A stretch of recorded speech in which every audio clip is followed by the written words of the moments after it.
Hi, I'm Michael Ricci along with Garrett, Clar, and welcome to another episode of the FL1 Sports Podcast on FingerLakes1.com and a special edition of our very own CR Sports Podcast. Today we'll be talking to one of the hottest up-and-coming sports broadcasters in the country. He's a 2019 alum from the Newhouse School of Communications at Syracuse University. He is the 2019 Jim Nance Award winner, an award that goes out to the best sportscaster in the country at the collegiate level.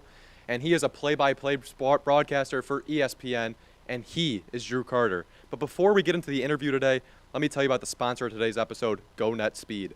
The future of connection is here, and it's fiber. Made for how we live and work today, GoNet Speed fiber is faster and stronger than anything out there. Check availability in your area, as well as plans and pricing at gonetspeed.com, and get ready for fast and reliable fiber internet straight to your home. Drew, thanks for coming on today. It's great to see you, fellas. I mean, this is amazing. You know what I did in high school? I wrote for the school newspaper. I had my own column called Swooping and Hooping with Drew, and I read the announcements on the newscast every morning. That's what I did. And here you guys are with this professional show. You have an intro. You have animations. You have Paul making the magic happen behind the scenes. I'm just saying, Jim Sinacropi, stay on the golf course, dude, because these guys, Michael and Garrett, have it figured out in the studio. You don't need to come back, Jim. The new studio, it's beautiful in here. I don't know if you've seen it since the renovations, but wow, it's gotten a lot better compared to the old one. And we're just happy to have you on today, and we're excited to do this. Well, it's great to see you guys, and thanks for bringing me on. And you're too kind. I mean, one of the hottest young sportscasters. I think that's the first time anyone's ever said that about me. When I was at Syracuse, I was one of the coldest young sportscasters. And I went there and I graduated in 2019, as you said, and it's been fun, but it's great to chat with the next generation. And again, I'm just so impressed by what you guys are doing at such a young age, so it's cool to be here. Well, Drew, thank you. So the first question, I'll just start it off pretty generic. When did you know you wanted to go into play-by-play specifically and for sports broadcasting? Well, it's a great question, Michael, because I really didn't know at a young age the same, I really wasn't like you guys are right now. I did not know I wanted to do broadcasting in high school. Like I said, I did some sports writing in high school, and I thought I wanted to do something in sports because I wasn't good enough to play sports professionally, so I figured I might as well try to make a living doing it somehow, staying around the games, because I really don't love anything other than sports like I love sports. I couldn't really see myself doing anything outside of it, so whether it was sports management or just something to stick around the game, that's what I wanted to do. So anyway, I did some research. I didn't know where I wanted to go to college. Like junior year of high school, I did this tour of the East Coast. Hit Syracuse, of course. I hit Ithaca. I think my calves grew like twice in size trying to walk up the hill at Ithaca. Went down the East Coast, ended up at UNC, toward like BCU, Richmond, saw a bunch of amazing schools. But I just fell in love with Syracuse, and it just felt like a really good fit. I also, love orange. It's always been my favorite color. When I was in preschool, actually, we had to make a book of shapes with different colors and different shapes. So you had some kids who were doing like green triangle, and you'd flip the page and it was blue square. Me, it was 10 straight pages of orange circle, which I guess kind of set the tone for me ending up at Syracuse. And I remember there was a time when I was watching a college basketball game my junior year in high school, and I was watching with my mom in our living room. I remember it like it was yesterday. CJ Fair was playing for Cuse. And my mom was like, that place looks pretty fun. Like, Carrier Dome, look at all those people in there, great basketball. Maybe that could be somewhere you end up. So after doing the research of best places to do journalism, because I thought I might want to be a writer, Syracuse kept coming up on every list. When I toured it, it was perfect. So I decided to go there, got in against all odds. I applied early decision. My grades were not very good in high school, so I'm still convinced there was some chicanery happening, maybe some bribery happening with my parents and the people at Syracuse. But I got in. And by the time I got accepted to Syracuse, I was like, this is all gravy at this point. I'm just happy to be in Newhouse. I don't know what I want to major in. I'm just happy to be going there. And so I ended up choosing the broadcast journalism major just because it seemed like it was the most prestigious. You hear about people who come through Syracuse. I mean, you guys know the names, like Marv Albert, Marty Glickman was kind of the godfather for this. Bob Costas, Mike Tirico, the list goes on. So I'm like, all right, I'll go into that major. I'll write for the Daily Orange and just see what happens. I ended up meeting the sports director at WAER, Jay Alter, who now is my colleague at ESPN and who I just saw last weekend. And he told me to come out for the general interest meeting. And so at that point, I kind of fell in love with it, and the rest is history. But I didn't think I could do play-by-play through most of my freshman year, because the process at Syracuse is a little different from other schools where guys want to do broadcasting. It takes a while to get on the air. And so the first thing you do is write practice sports updates and read them on the radio. No one actually hears them. You just get advice from the older guys and some of the professionals at WAER. Then eventually you get on the air, but play-by-play is kind of the last step. And I didn't think I could do it. I didn't think my brain worked quickly enough, didn't have the voice for it. You know, all those myths that we tell ourselves, like imposter syndrome, I just didn't think I could do it. But a mentor of mine, Jason Benetti, who's another Syracuse alum and is the voice of the White Sox now, worked at ESPN for a while. He's now at Fox. He told me, hey, just try it. You know, go into a studio, go into a study room at Sadler Hall at Syracuse, open up your laptop and find a recording of a basketball game and just try it. I gave it a shot. He gave me great advice. We did that for basically the end of my freshman year, all of my sophomore year, and by the time that I was ready to do play-by-play at WAER and Z89, I felt like I was actually prepared for it. So basically, it all kind of happened by chance, and it's really, you know, the story of my career is just getting really, really lucky and meeting the right people. So clearly you have like a long list of things that went in your way and how it set you up for getting a job eventually now at ESPN. But how did Newhouse prepare you, and has your approach changed throughout the years, and what have you really learned throughout your career so far? Yeah, man, Newhouse, like I owe everything to Newhouse, and not just the school, but really the opportunities it provides. You know, on campus, I mentioned AER and Z89, Citrus TV, ACC Network Extra really started when I was a student there. So again, it goes back to getting super lucky. But when I left Newhouse, I realized that not everybody in the real world cares as much about this stuff as we do at Newhouse, and as much as you guys obviously do doing this podcast. You know, everyone at that school goes there with an idea of what they want to do. You know, even like me, I sort of had a general idea that I wanted to work in sports. And then by the time I left, I was kind of obsessed with sports broadcasting. When I got into the real world, my first job was in local news in Birmingham, Alabama. Never expected to live down there. I grew up in Minnesota. And you can see, if you're watching, I have the Timberwolves ball back here, and I have lots of Minnesota memorabilia all over this place. So I grew up in Minnesota, went to school in Syracuse, so I'm from the Midwest, went to school in Northeast, and then I moved to Alabama, of all places. And I didn't expect to really like it. I didn't know what I was getting into, but I loved my 2 years down there. And that's a piece of advice I would give to any aspiring sports broadcaster, really anyone in any field, is don't judge a book by its cover. Don't say no to something before you really give it a chance. At least explore the idea of it. You don't have to say yes to everything. But I think that's a good lesson, is just give everything a chance. So I gave Alabama a chance, and I ended up loving my 2 years down there. But I did realize that, you know, for a lot of people, it is a job as opposed to a passion and something you view as your future and your career.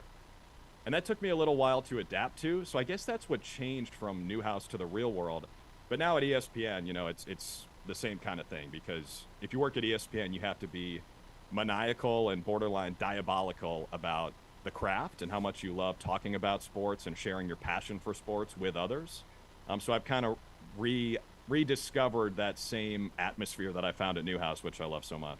Yeah, and Drew, you mentioned how your love for sports is so big and how you couldn't really envision a career not working in sports. You mentioned all you did in high school. What sports did you play in high school, and did you have a favorite? I was a cross-country runner in high school, which is code for I'm not very coordinated and I'm not very athletic. My favorite sports growing up were basketball and I guess baseball and football, but I didn't hit my growth spurt until my senior year of high school. My dad is 6'6". Once upon a time, he was 6'7". He played football at Army. He was a right tackle. They weren't very good, but my dad was a starting tackle at Army, which is pretty sweet. My mom is actually probably the best athlete in the family. She played squash at Yale and was a national champion. So I don't know where those genes wound up, but not with me. My sister's a great runner. I was not that good, but I did run cross country in high school. And a big reason why I decided to stick with that is that the guys on the cross country team were like the best dudes, you know, and they had big goals even at that age. So I decided I wanted to stick around that crew. But yeah, I ran cross country in high school. I was not a very good athlete. So, Drew, there's a wide variety of sports that you've had experience with throughout your life. Now, specifically for broadcasting, what sports have you called? I know you've called a lot. Which are your favorite to call? And just where have you gotten like inspiration for doing sports maybe you wouldn't care about in the first place, but you're able to call them? Yeah, it's cool, man. I mean, I know I said earlier, like, you don't need to say yes to everything, but my idea in college was to do that. Say yes to everything and just get as much stuff under my belt as possible. And my whole goal in college was versatility. Because, again, I'm not a former athlete. You know, I'm not, great looking. I'm not that remarkable in any sense, aside from the fact that I, call sports for a living. Like, that's basically my personality. So I knew I needed to set myself apart because there are a lot of people who want to do this. So I tried to do that by being as versatile as possible. So in college, I think I called 9 different sports, including field hockey, rowing. I did a rowing broadcast, which was actually really cool. I didn't do the play-by-play itself, but I did the hosting. And John Nicholson, who you'll meet if you end up at Syracuse, he did the play-by-play, and he was in a boat. I think they call it a boat. I don't know if it's the right terminology anymore. It's been a while since I did that broadcast, but he was in a boat behind the actual race calling the play-by-play. It was super cool. But then once I got in the real world, I was covering sports in Alabama that I didn't really get the chance to cover all that much in college. I did a lot of soccer coverage in Alabama, which again kind of sounds counterintuitive. You think the only football they play down there is American football, but there is a minor league soccer team in Birmingham, which I did a lot of coverage of that. I adapted basketball, wheelchair basketball at Alabama. They've got one of the best teams in the country. That was really neat to get involved in.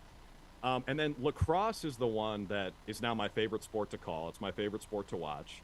I didn't know diddly poo, to quote Jim Mora, about lacrosse until I got to Syracuse. But as you guys know, being in that area, you kind of have to learn it because it's the main spring sport at Syracuse and really in central New York, the region.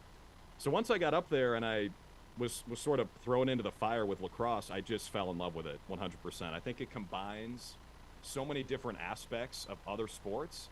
You think about hoops, basketball's 5-on-5, set a pick, beat your man, draw a double team, find the open guy.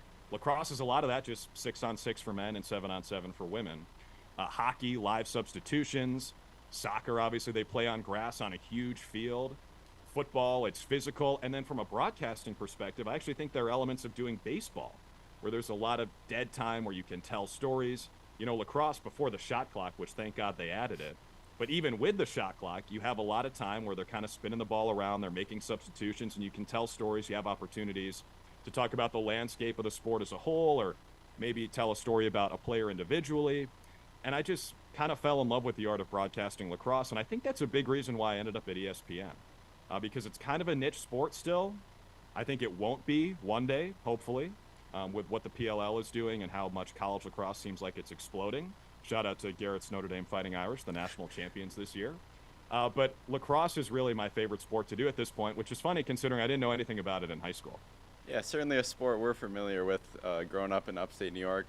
Victor's had a lot of success in that sport. I know you're just sort of getting into your career as a very young sports broadcaster, but is there a moment that you can sort of pinpoint that was your favorite moment you've done so far? Oh, that's a great question. I think it actually happened a few months ago. I got the chance to do this NHL broadcast, and hockey's another great example of a sport I don't have a lot of experience in, but I've gotten the chance to do it, and it's fun. It's fast-paced. It's hard, man. The names are long, and they don't possess the puck, and they're on there for 45 seconds, and they're off. But I got the chance to do an NHL game that was placed in the universe of this cartoon on Disney Channel called Big City Greens. And it was one of the coolest experiences, not just of my career, but of my entire life. Because what the NHL and ESPN were trying to do is appeal to a younger audience. And I've always said that, the reason I do this, beyond the fact that I just love sports and probably couldn't do anything else, but the reason I do this is, to enhance the experience for viewers and hopefully help other people fall in love with sports the way that I love sports and the way that we all do. And so to see some tweets come in of people saying, hey, my 8-year-old had never watched hockey before and now they love it because they love this show, it was really, really cool and really rewarding and fulfilling. And just to give you an idea, you're probably trying to envision what this broadcast looked like. All the players were animated. They all became cartoons. They placed a rink in the middle of what's called Times Circle. The whole premise of the show is a family from the farm, from the countryside. They move to the city to be with the family's grandmother, and they have to adapt to city life, And so It's called Big City, where they live, and then Times Circle is where they played this hockey game. And so all the players were animated. We brought in this company from the Netherlands called Beyond Sports, stuff that's way above my pay grade, using tracking devices, the same thing that they use to track like shot speed and how fast players are skating and how much they're skating. They use that same technology to render them as cartoons. And then we put in some of the characters from the actual show playing in the game, replacing some of the real life players. And it was just awesome. Like, we had the people who created the show and voiced the characters. They joined us. We like live interviewed them as the characters. I was amazed by these people and their improv skills and their performance. It was incredible. So I'd say that was probably the coolest thing I've done so far. Yeah, so clearly with this career, you can be doing one thing one day and something completely different the next, like you just mentioned. So what does a typical day of work look like for you? And I know this obviously varies between seasons, but could you just break it down for us? Yeah, so my role at ESPN is kind of different because, I do a bunch of different stuff for the company. And again, another reason why I feel like I work here is because of the versatility, which I tried to hone in college. But play-by-play, I would say, is my main gig, and then I do some studio hosting as well. I do some radio. I fill in there whenever they need me. So it kind of depends, not just on the season, but really on the day. If I'm hosting in studio, say if I'm doing a Sports Center Australia, which has been another really cool opportunity, great accents. Like, everyone we interview, I'm like, can you just talk for 30 minutes straight? Because I just want to hear the Aussie accent. But if I'm doing a Sports Center Australia, I'll go up to Bristol. I live about an hour away from campus, closer to the city. Go up to Bristol around noon. We'll have a Zoom, go over the show rundown. I'll try to hit the gym, because, like I said, not naturally athletic, so got to put the work in. I'm not like you youngsters. I can't just, roll out of bed, eat Doritos, and look great. Got to go to the gym because I'm kind of old now. Then, get changed, get some makeup, finish writing scripts, and then get into the studio. It depends on when the show airs, and, of course, that's in a different time zone. So it's really a morning show for them, but we do it at night. So it's like 6:30 or 7, we go live. So that's for studio. For play-by-play, it's different because, a lot of my job is just prepping. So it's kind of a lot of alone time, but it'd sort of be easy to go insane. So I try to inject some, interaction with other people, because a work day for me, it could be like 8 straight hours of just sitting alone and prepping. Like, I'm doing the PLL All-Star game this weekend, so a lot of my prep is actually, watching old All-Star highlights. I watched a Mikey Powell highlight reel from his time at Syracuse just before this. So it's a lot of prepping. Because, for those who aren't in the industry and might just watch the games and listen to the games, we don't just show up and talk. I think a lot of people think that's what the job is. It doesn't take a whole lot of legwork. It actually does. And, it's an amazing job, and it's fun, and it's definitely not difficult or hard or grueling work. But there is a lot of it, because you have to be an expert on everything you're talking about. You have to obviously know the rules. You have to know the backstories of the players. You have to know the landscape of the league. So it's a lot of prep for play-by-play, and then I find that if you are well prepared, doing the job is as fun as any job in the world, and it's as close to simulating playing in a real game as I think any job could be, because it's live, you don't get a do-over, you're following the action, it's 2.5, 3 hours, and then you go home and you unwind, and there's a lot of adrenaline involved. So yeah, for play-by-play, it's a lot of preparation, which leads to, by the time you get to the game, that's basically gravy, because you put the work in and the hay is in the barn, and you get to just have fun with it. Yeah, and whether it's 10, 20, or maybe even like 30 years down the road, whether it's calling a Super Bowl, the Masters, maybe an NBA Finals game, is there just a dream game that you could call, dream job that you were like, this is what I want to do? Ooh, I'd love to call a Victor High School Lacrosse State Championship. That could be really fun. T.D. Erlin played at Victor, by the way. He did. I think, right? Yeah. Yeah, so we're going to see him in the PLL All-Star game this weekend. What a stud that guy is. Also a Vikings fan, by the way. Big Fran Tarkenton guy. Yeah, it's tough to say, because I think the easy answer for everyone would be the Super Bowl. It has the most eyeballs. It's the biggest event in America. Really what I want to do, for maybe a more attainable goal right now, is I'd love to do some Premier Lacrosse League playoff games. I love the sport, and I love the league. I love what the Rabel brothers are doing. The quality of play is off the charts, and every game is close. I mean, imagine if like the NBA or NFL had 8 teams. Think about how good those games would be and how close they would all be. So I love the PLL. I'd love to do some playoff games. And, of course, down the road, I'd love to do, high profile events in every sport. I think the dream job for me is probably being the voice of a team in addition to doing the ESPN broadcasting. Because I think when you're the voice of a team, it's just a more intimate experience with the fan base. And, like I said, I think finding your purpose is really important in any career, but especially in this one where I look around and I look at my sister and it's like she works for a nonprofit in international development. I'm like, wow, that's a direct impact on other people. Me, I talk about sports for a living. So it kind of feels like it's insignificant sometimes. But then when you hear from people who like your work, or you hear that, you might have helped someone enjoy the game or taught someone something about the sport or someone involved in it, that's really special. And I think being the voice of a team is when you get the most opportunities to do that. So in a perfect world, guys, I would love to be the voice of a team. I don't know what sport that is, but that's definitely a goal of mine. And Drew, I know you've called games for Syracuse football when you went back to the Dome. What was it, Syracuse versus Liberty, the first one? And then you opened up the season last year for Syracuse versus Louisville with Tim Hasselbeck. And I'm wondering if there's any key phrases that you got in there, because I remember you said orange is the new fast again, come up with like clever things and to say. And what's the feeling like, though, going back to your alma mater and then announcing a game for the Orange? Well, first of all, Michael, I'm impressed with how much research you've done. And I apologize that you had to, look at me and hear my voice so much. Oh, no, it was you were great. doing all this research. Yeah, cool. Yeah, I said orange is the new fast again. I think I probably referenced Fagans like 17 different times. It's at the point where I should be getting royalties from them. Although I did never lose a flip on flip night. So you guys don't know what I'm talking about because you're youngsters. But Syracuse alumni and people who go to Fagans know what I'm talking about. So I probably owed it to them, actually. But, yeah, going back to Syracuse was really, really special. I mean, it actually kind of hit me like a ton of bricks when I was at the Dome for the first time for that Liberty game, which was September 24th, 2021. And I didn't feel like I did a very good job on that game for a couple reasons. Number one, I was way too juiced up.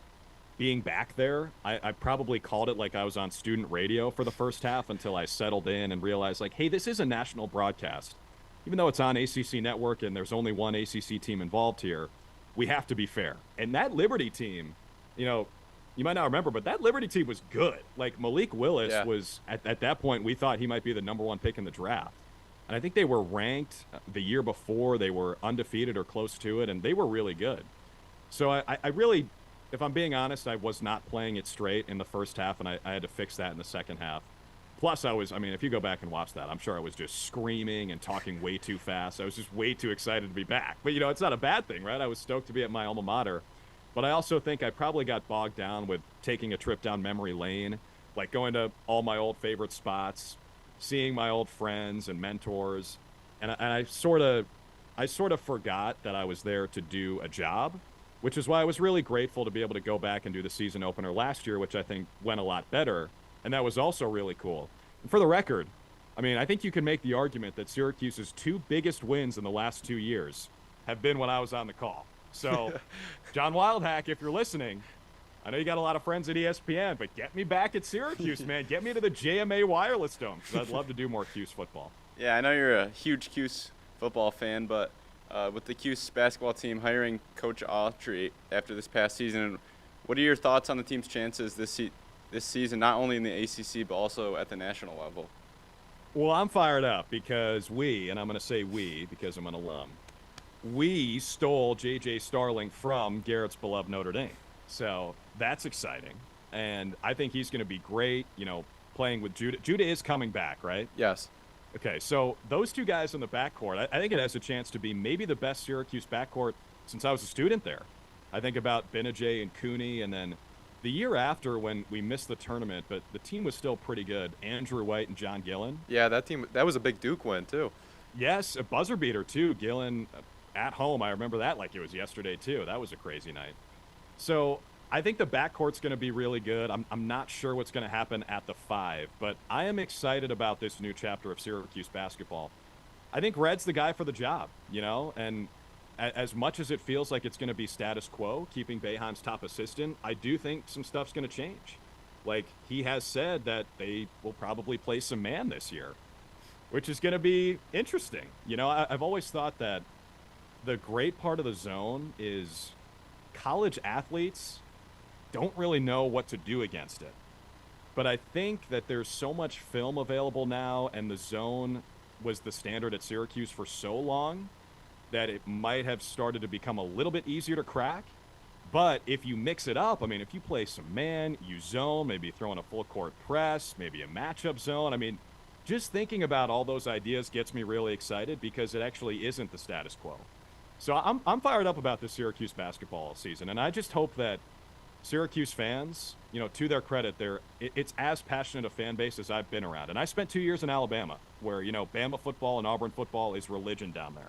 I always say it might as well be on your driver's license who you root for. You know, I have brown eyes, I have brown hair, and I root for Alabama. Like, that's how important it is down there.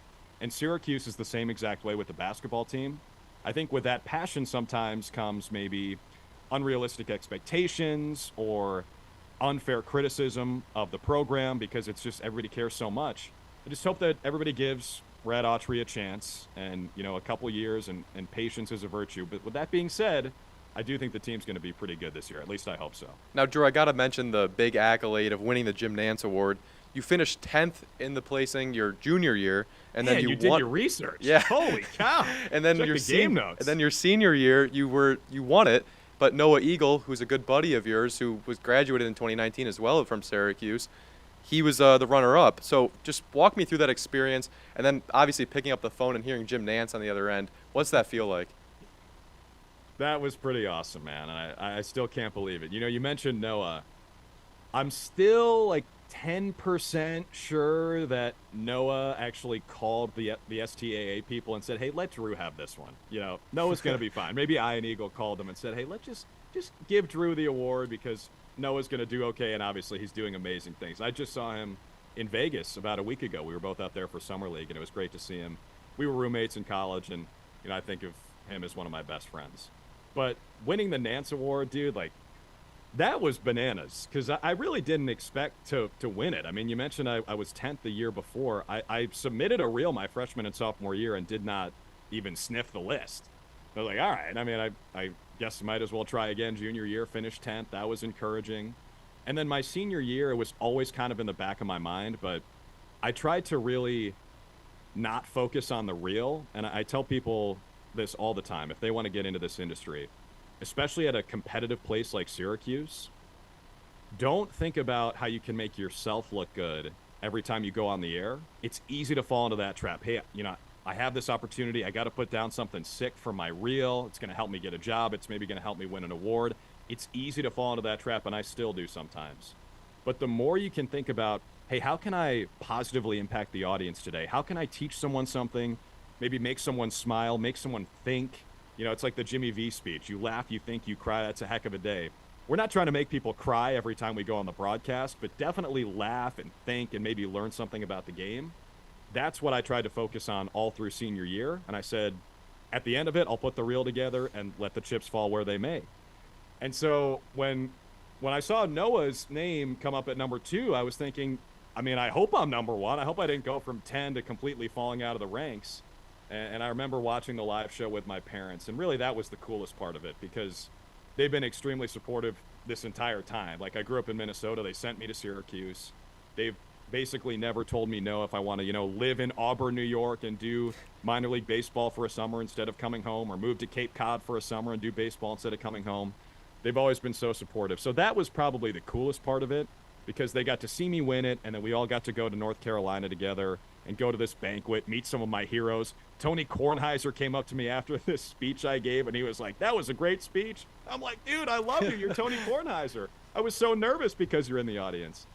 So it was just a whirlwind, man, and I'm still so grateful to STAA because they gave me something that has really, I think, catapulted me through the industry. I was just a college kid, and that gave me a little juice, and I think it's definitely helped me get here. Well, Drew, thank you so much for coming on today. You're a huge inspiration. People are going to be hearing your voice on the TV for decades to come. And just thanks for joining us for this edition of the FL1 Sports Podcast. For all our latest headlines and local content on the FingerLakes1.com local network, visit our homepage, download our free Android and iPhone app, subscribe to our channel on YouTube, and look us up wherever you listen to your favorite podcasts online. And on behalf of Garrett and myself from CR Sports, we'd like to thank Jim Sinacropi and the Finger Lakes 1 team for allowing us to come in here today and setting up this interview for us. It's a great opportunity. And Drew, thank you so much. And thanks for checking us out today. We'll see you next time, everybody.